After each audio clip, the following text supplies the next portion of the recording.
Igor, köszöntünk a Rally Vlog Hungary csatornáján. Köszönjük, hogy fogadsz minket, és remélem, hogy minél többet is jó dolgokról tudunk beszélgetni. Első kérdésem, hogy mennyire követed így a mi munkásságunkat, így a Rally Vlog Hungary-t? Mindig jobban, igazából a múlt év közepétől úgy nagyjából. Ti egy olyan platform adtok, amely tényleg közeli információt ad. Magyarországon ez egy picit felhigult, és van két-három olyan felület, ahol szerintem tényleges aktuális információkhoz el lehet jutni. Ugye a rally nem csak Magyarországról szól, hanem az EB-ről, a VB-ről, akár a felkészülési kulisszadolgokról, de ti úgy gondolom, hogy fel vagytok készülve mindegyik oldalon. Igyekszünk.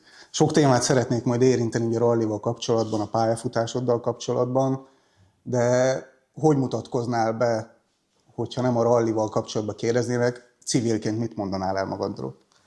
Én egy cégvezető vagyok, a legnaggy multinak egy joint venture partnere vagyunk.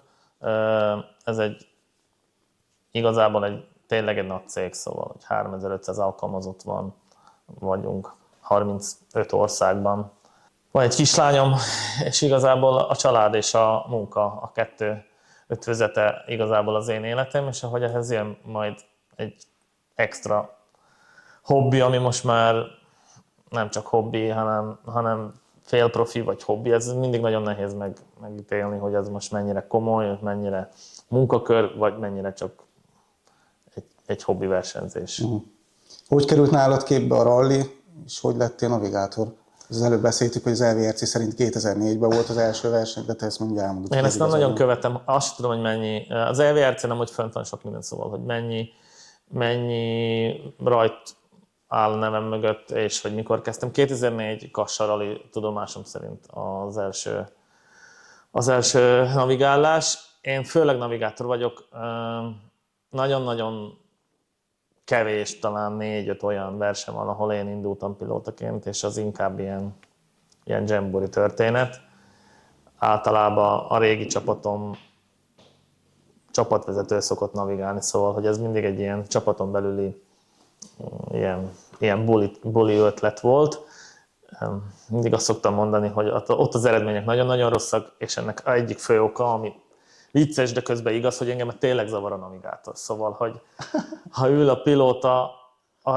ülök egy pilóta mellett, akkor általában az egyik visszajelzése az egésznek az, hogy jól csinálod a munkádat, hogy nem beszélsz. Csak te beszélsz, és a pilóta nem. És hogyha a pilóta valamit mond, az valamilyen visszajelzés általában olyan, hogy valamit módosítani kell.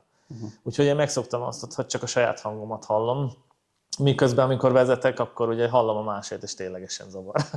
De visszatérve, hogy miért navigátor, valamilyen úton, módon ez vonz. A gyerekkoromban nagyon sok rallit néztem, a baráti társaságom járt rallit nézni, és engemet mindig elvittek magukkal, és már akkor is ez tetszett, hogy navigálni. Miközben ez egy olyan sport, ahol két ember ül egy autóban, totál különböző dolgot csinál, ugyanazért a célért. Szóval, hogy egy navigátor elementárisan más dolgokat tesz azért, hogy jól legyen az eredmény, mint egy pilóta, és ennek a kettőnek a fúziójában aztán működik egy csapat, vagy egy versenyzőpáros. De arra emlékszel konkrétan, hogy jött bele az életedbe a rally, a navigálás, vagy ki kért fel, hogy volt ez? Igazából egy csapatnak segítkeztem a 2000-es évek elején,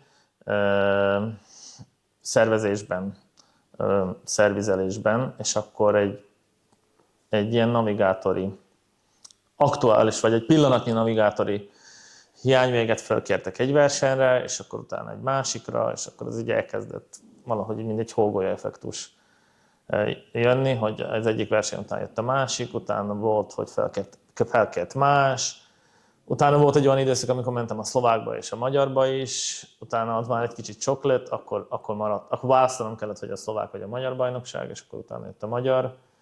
Utána jött egy-két VB-s felkérés, utána lett egy EB-s, utána vissza a cseh, és most is igazából egy cseh vonalon versenyeztem múlt éven, egy részben cseh vonalon, ugye múlt éven 4 pilóta mellett ültem, amiből 2 cseh volt és 2 magyar, úgyhogy most már ilyen mix kezd lenni. És az első versenyre emlékszel, hogy az mennyire ment könnyen a navigálás? A pályafeldolgozás az nagyon nehezen ment. A navigálás egyszerű volt, mert tisztán emlékszem, hogy az egész verseny volt, hát azt hiszem 3-400 méter, és annyi lett a vége. Egy ilyen erősebb balosban eltörött a kormányösszeket, és indultunk haza. De furcsa módon azt se kudarcnak fogtam fel. Vagy legalábbis a mostani emlékezetem szerint nem annak fogtam fel.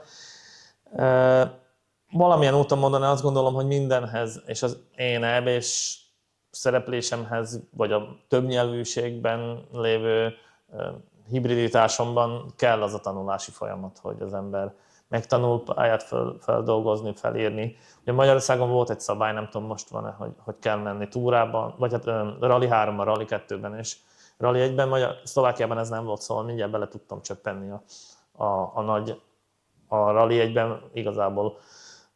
Én igazából ott kezdtem, szóval a szlovák első osztályban, de messze menőleg nem voltam. Én azt gondolom innen nézve, de onnan nézve sem felkészülve, szóval, hogy tényleg egy tanulási folyamat volt, szerintem az első 2 év. Így van így egy több mint 20 éves pályafutás mögötted, így visszaemlékezve ott 2004 környékére, mi volt az a dolog, ami így megragadt a navigálásba? Igazából vagy megragadó volt, bocsánat. Én mindig szerettem a feladatokat, és én az ember vagyok, vagy azt gondolom magamról, hogy a feladatok inkább jobban felspanolnak. És tisztában voltam a képességeimmel, az anyagi hátteremmel, hogy nem tudnák tényleg gyorsan vezetni, szóval úgy vezetni, ahogy egy csúcsrali pilóta, de a navigálás pedig pont az a dolog, amit meg lehet tanulni. És ami nagyon fontos, hogy én nagyon eredménycentrikus vagyok, szóval, hogy ahhoz, hogy versenyezzek valahol 29-ként, mert mondjuk nem vagyok ügyes pilóta, az egy idő után már nem motivált volna.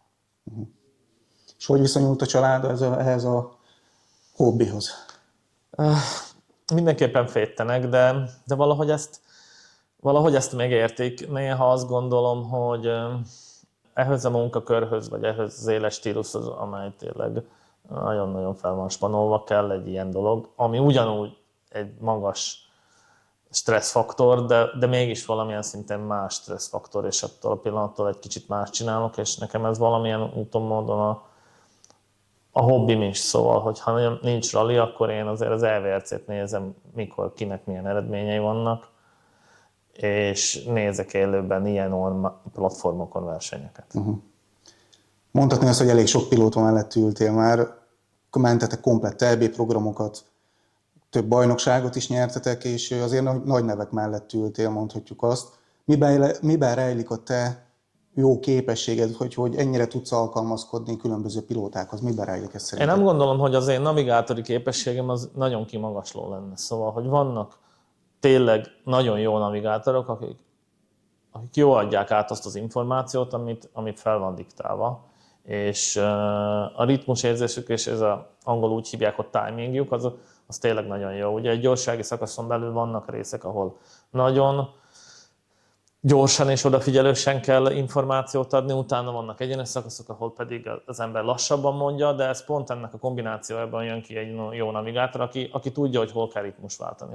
Én azt gondolom, hogy nekem az igazi előnyem a műszaki háttér. Az, hogy a setuphoz, hogy az autó szerkezetéhez, hogy ahhoz, hogyha valamilyen probléma van, akkor azt hogyan tudom megoldani. Szóval, hogy nem azt mondom, hogy szerelőként, de hogy nagyon sok mindent tudok az autókról. Te is akkor hasonlóan érzed azt, hogy egy autóban változás van, mint egy pilóta, akár menet közben is? Igen, persze. Most már felgyorsult az egész világ oda,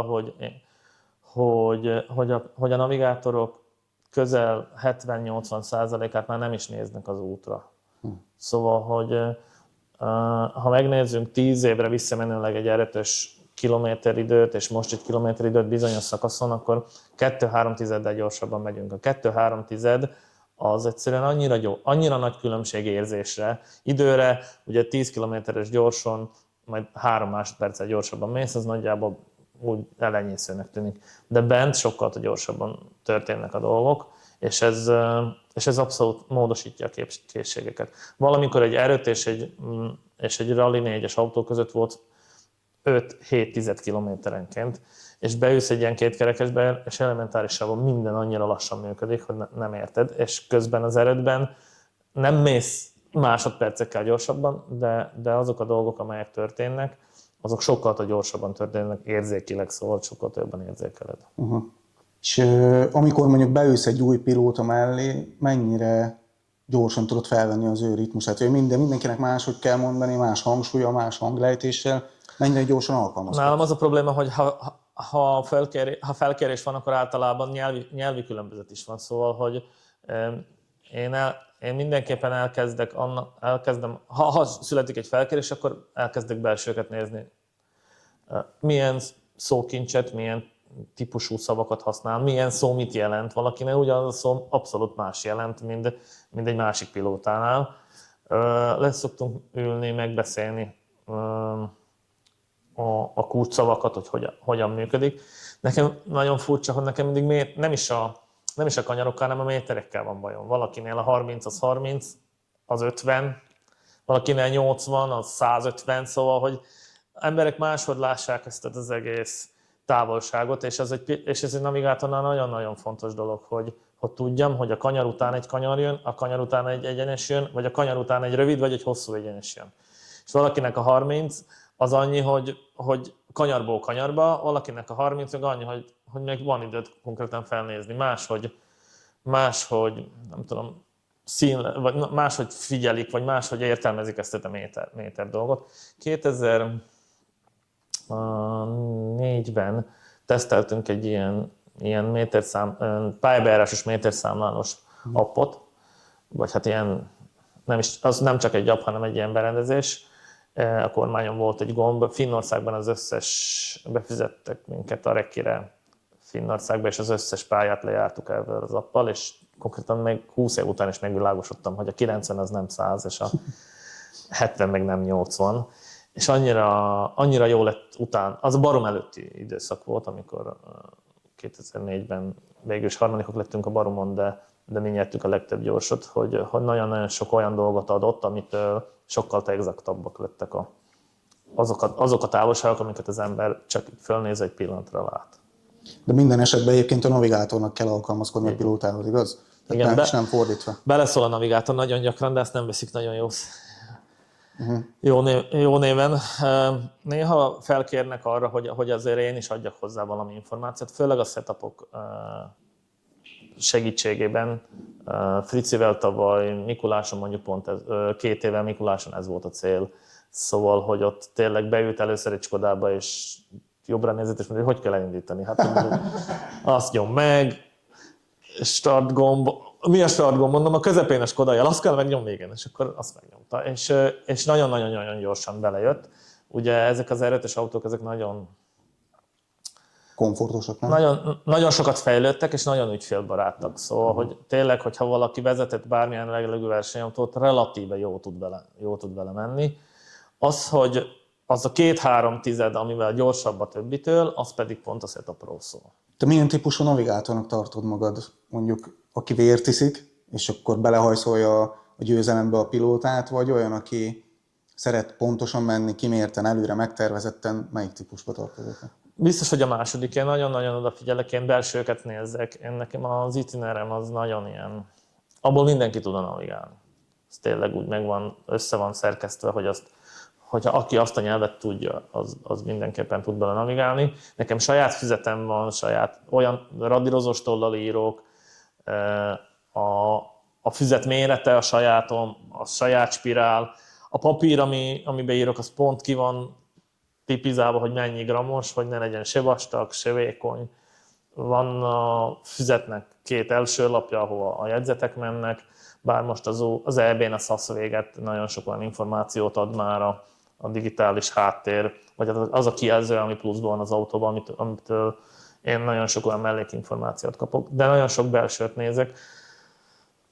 Abból kifolyólag, hogy nekem nagyon fontosak a támpontok, és azokat a kétszeri pályabejárásra, hogy egy gyorságén 2-szer lehet menni, abszolút mellőzöm. Rájöttem, hogy nem szabad arra fókuszálnom, hogy jegyzeteljek támpontokat, mert elveszi az figyelmet arról, hogy az alatt a kevés 2 alkalomból tényleg olyan információkat kapjon vissza a pilóta, ami neki fontos. Nekem mondjuk nagyon fontos, hogy fölfele megy az út. Szóval, hogy én ilyen leföl nyilakot rajzolok az itinerembe, és rajzolok olyan dolgokat, amelyeket nem navigálok, vagy nem mondok fel. Van egy jobb 2, ami hosszú, és sokan azt beírják csak, hogy hosszú, és törik, én beírok a törik mögé egy plusz jobb 2-t, szóval nekem meg ott, mint hogyha még egy kanyar hiányozna, és akkor beírogatok ilyen dolgokat. De nagyon sokat írok olyat, amelyek olyan támpontok, hogy ott sárga kapu, ott zöld ház, ott stb., hogy nekem legyenek ilyen információk. De miért van erre szükség? Mert annyira keveset nézek fel. És nekem kell a visszajelzés a navigálásból, hogy én jó helyen járok. Aha. Szóval attól érzek biztonságban, vagy hát attól érzem azt, hogy én időben jó vagyok, és nem vagyok eltévedve, hogy a támpontokat ott én már tudom, hogy hol van. Szóval hogy olyan GoPro belső felvételek készülnek, általában 1 vagy 2 kamerából, amelyekből én amúgy nagyon keveset nézek fel, de ha mondjuk oda be van jelölve, hogy az jobb oldalon van egy zöld ház, akkor én elolvasom, és fölnézem, hogy ott a zöld ház, és akkor oké, jó hely vagyok, akkor mehetek tovább. De ezt magadnak találtad ki, vagy ezt valaki javasolta neked, hogy csináld így? Ez a 2 kombinációja. Vannak dolgok, amelyek sajátok, vannak dolgok, amit tőlem vettek át mások, és vannak dolgok, amelyeket én vettem át mondjuk ilyen Skodás megbeszélések során, vagy egy Skodás teszten. Szerinted mi a fontosabb, egy nagyon pontos itiner, vagy egy nagyon jó összhang a pilótával?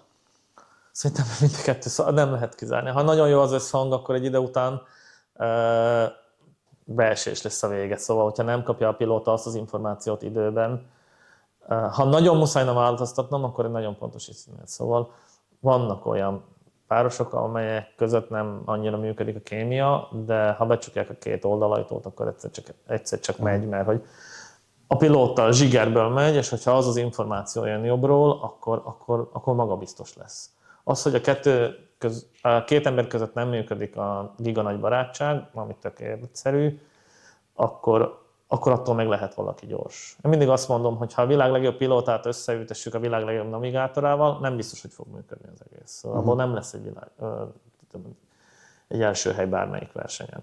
De a pontos itiner, az pedig a pilóta itiner, azt mindig hozzá kell adni, hogy az a navigátor az csak visszaolvas valamit, csak kell egy olyan készség, hogy azt olyan timingban olvassa vissza, hogy az ne későn és ne is korán jöjjön. Nálam amúgy folyamatosan az szokott lenni a probléma, hogy én olyan szinten rá vagyok izgulva, hogy jönnek az információk előre.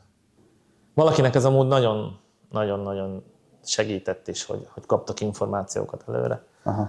Mert hogy magabiztosság lett belőle, hogy ott meg van méter, ott az jön, a kanyar után nem egy egyenes jön, hanem egy kanyar jön, az sem mindegy. Én azt gondolom, hogy ha úgy navigálsz valamit, hogy egy méter után mondasz egy kanyart és vársz, vagy egy méter után mondasz egy kanyart és egy kanyart, akkor ő tudja, hogy abból a kanyarból nem egy egyenes fog következni, hanem egy következő kanyar. Volt olyan a pályafutásod során, hogy tárgyalásban voltatok egy pilótával, és mondjuk azt mondtad, hogy menjetek együtt egy szezont, vagy akár egy pár verseny, de a teszten mondjuk kiderült az, hogy nem működtetek jól együtt. Volt ilyen többször, de azon mindig csiszoltuk. Nem mindig lett a legvégén jó eredmény, de én mindig tudom, hogy hol a dolgom. Szóval, hogy bármennyire hangzik csúnyán, a pilótához képest a navigátor mindig egy kiszolgáló személyzet. Ha valaki bele tudja abba élni magát, hogy azért van ebben a csapatban, hogy a pilótát kiszolgálja, és az a pilóta nem olyan feedback, nem olyan visszajelzéseket ad, akkor a navigátornak kell alkalmazkodni. A szóba került az is, hogy sok pilótával versenyeztél már a pályafutásod során. Kivel volt meg a legeslegjobban meg az összhang? Ez időszakos dolog, mert hogy az ember, mint navigátor is fejlődik valahova, és ha fölfejlődik valamilyen pilótához, akkor elkezd vele valamilyen szinten összhang lenni.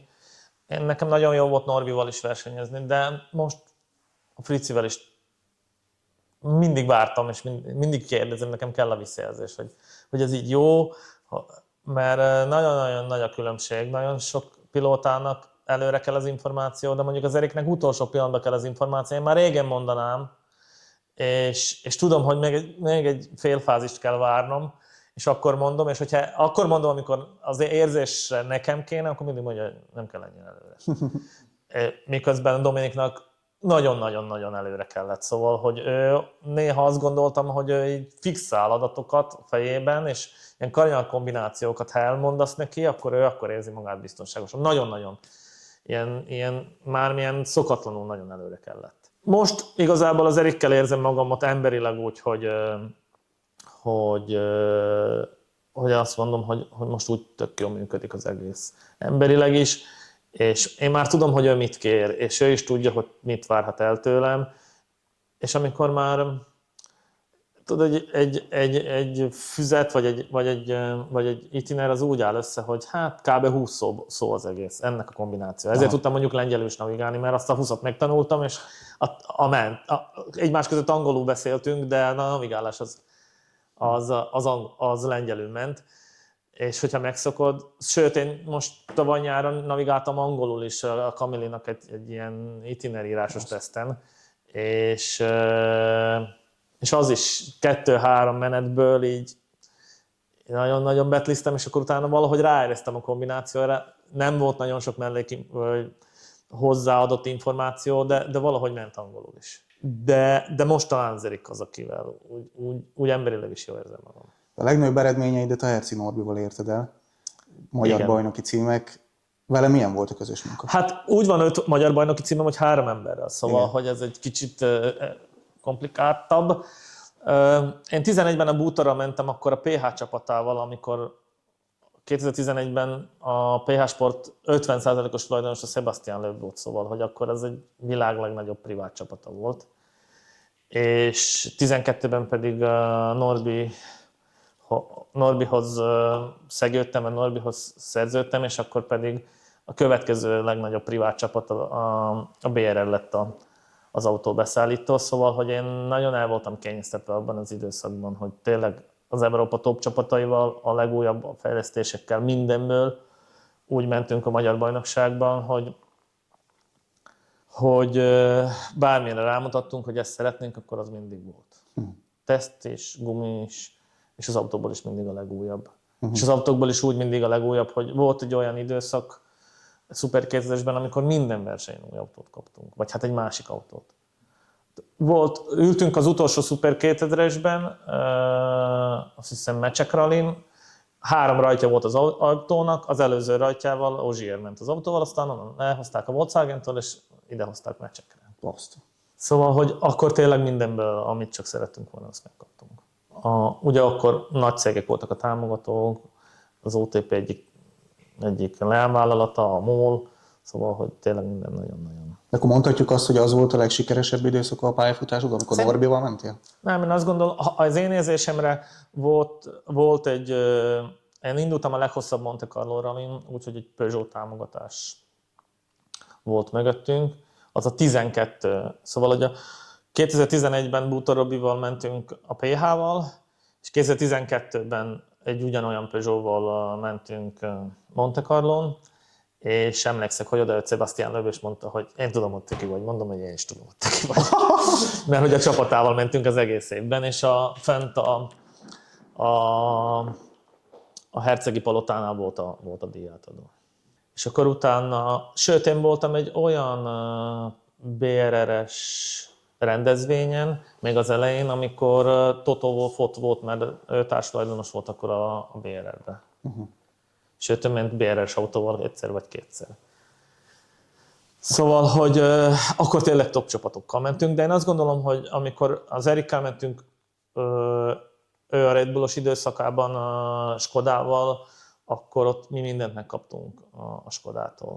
Mindent, amit a tesztprogramon részt vett, a gyári fejlesztési tesztprogramon is, és minden egyes teszten mindent megkaptunk a gyártól. Olyan tételeket is, amik mondjuk 2 hét múlva, vagy 1 hónap múlva lettek csak a disztribúcióban a ügyfelek felé. És így visszaemlékezve az 5 bajnoki címedre, mennyire tudsz visszaemlékezni arról, hogy melyik volt mondjuk a legnehezebb? A Ferikés volt talán a legnehezebb, bár ottan egyik verseny jött a másik után. Én 3 év után, amikor a Norbival mentem, akkor a Norbi elment ebézni, én maradtam a Magyar Bajnokságban, ott volt egy ilyen felemás évem, ahol a bandival mentem, ugye az úgy volt, hogy a Norbi 3-szor egymás után volt bajnok, az utolsó évben a bandi volt a második, és akkor, mivel hogy a Norbi elment, így beültem a bandihoz. Ott én nagyon-nagyon rosszul kezeltem azt az egész helyzetet, a fordos időszakot. Ott az első 2 verseny nagyon flottul ment, aztán utána valahogy úgy én megfurcsultam, vagy nem tudom, magam sem tudom, hogy mi történt. És a navigálásból volt a hibák? Igen. És utána az év végén, az utolsó 2-t már nem mentem vele, de úgy lettem vele bajnok, hogy azt hiszem ottan a szabályzatban volt egy olyan, hogy a versenyek hány százalékát ment a navigátorával, akkor az lett a navigátor bajnok, és akkor utána jött a Ferike, ahol bizonyítani kellett, hogy az működik, és hogy a bandi verhető, és hogy tud menni a navigálás újból. És akkor ott voltak benne szerencsés faktorok is, de ott megint minden összejött. Lett egy mérnökünk a gyárból, megkaptuk az új motor szoftvert, ami akkor egy új dolog volt, ilyen alternátor lekapcsolós dolog, és kaptunk gátlót a gyártól, amely igazából mindenben az új fejlesztéshez, és ez itt nem volt senkinek, és akkor jöttek az eredmények egyik a másik után. Úgyhogy, sőt, ott a év végén, amikor már bajnokok voltunk, akkor ugye indult a Rally Hungary, és hiszem fónyon adtunk a lyukanyuknak 17-et egy gyorsan, és odajöttek. Kérdezte, hogy ti amúgy gyorsan mentek? Mondom, de nagyon esik az eső. Azt mondja, hogy ő pont azért ment lassan, de látszik, hogy ez nem elég. És akkor ott lett egy műszaki problémánk, és utána kiálltunk. De azt hiszem, ott összefutott az ERC promótőr az első szervizben, mert azt hiszem másodiknak vagy harmadiknak fordultunk az első kor után. És a Ferikés időszak, vagy az a bajnoki cím, az miért volt olyan igazán nehéz? Hát a Ferike elsősorban felnőtt ahhoz a feladathoz, szóval, hogy akkor már elkezdett tényleg gyorsan menni, és ott nagyon előjött az a műszaki rész. Mentünk egy pár olyan teszten, ahol a Ferike azt mondta, hogy ezzel itt nem lehet menni, mert hogy ez nem úgy fordul, meg nem úgy fékel, ahogy kell. És akkor jött a mérnök, visszaálligatta a dolgokat, ahol a Ferike akarja, visszajött, és mondta a Ferike, hogy hát most ez akkor működik, és akkor tudom, hogy odajött az apja, és mondta, hogy de ez 4 másodperccel rövidebb, úgyhogy mindent vissza megint. És mondta az apjának, hogy de én nem tudok menni, ez senkit nem érdekel, 4 másodperccel gyorsabb vagy vele, akkor úgy fogsz. És innen látszik, hogy most is beszélgettem vele Veszprémbe, Horvátországba, és mondta, hogy ő magasabb puha autóval akar menni, mondom, de valamikor nem akarta menni, de mondta, hogy igen, hogy most már ezt megszokta, hogy ebben a magas puhább autóval jobban megy. De lehet, hogyha megvan a komfortérzet, akkor még 1 másodperccel gyorsabban. Igen, hát meg kellett neki szoknia, a világ előre tart, szóval, hogy egy ilyen Skodás, vagy akár egy bármilyen eretes műszaki háttér, azok az autók még mindig ugyanolyanok, 10 éve ugyanolyanok, de nagyon pici nüansznyi dolgok változtatnak ezen az egészen. Ez volt a Volkswagennek is a titka, hogy idejött a Volkswagen egy VRC-s háttérrel, és még 3 évre visszamenőleg egy Volkswagen volt a leggyorsabb autó. Annak ellenére, hogy már nagyon öreg volt, de hogy olyan műszaki megoldások voltak benne, amelyek amúgy Skodából és más autókból elszippantott mérnöki megoldások voltak, de hogy szuperul működött egy ilyen Volkswagen. Tehát a motorerő, meg a súlypontja, vagy inkább úgy mondanám, hogy a más autóknak a motorereje, és a többi autó meg próbálta leklónozni azt a súlypont hátteret, hogy a súlypont előnt a Volkswagen-től, és most már a többi autóban is benne van. Mi a véleményed a mai magyar rally helyzetével kapcsolatban? Nem látnám ezt az egészet annyira sötéten, amennyire sötéten lássa a magyar közvélemény. Én azt gondolom, hogy azt, amit most összehoztak naptárilag, az egy jó döntés, hogy csináltak egy hibrid bajnokságot, ahol több ország nevezőit elcsalogassák Magyarországra, és a magyar mezőnyt is kiviszik. Maga a finanszírozása a rallynak a fő probléma. Vissza a szállodába szoktam félni, mert akkor már mindenki annyira fáradt, hogy a kanállal nem találna a szájába, és 200-an megy mindenki gyorsan vissza a szállodába, akkor vannak ilyen érzéseim. Emlékszek, hogy valamelyik este a szállodai szobán volt egy ilyen szenzor, amely a mozgás szenzorja a szobának, és annak van egy piros ledje, és akkor elmentek valahova, valamelyik autóból a egészségügyi ládából kivettek ilyen leukoplaszszalagot, Le kellett és róla. fel kellett fászni, és utána tudott nyugodtan menni.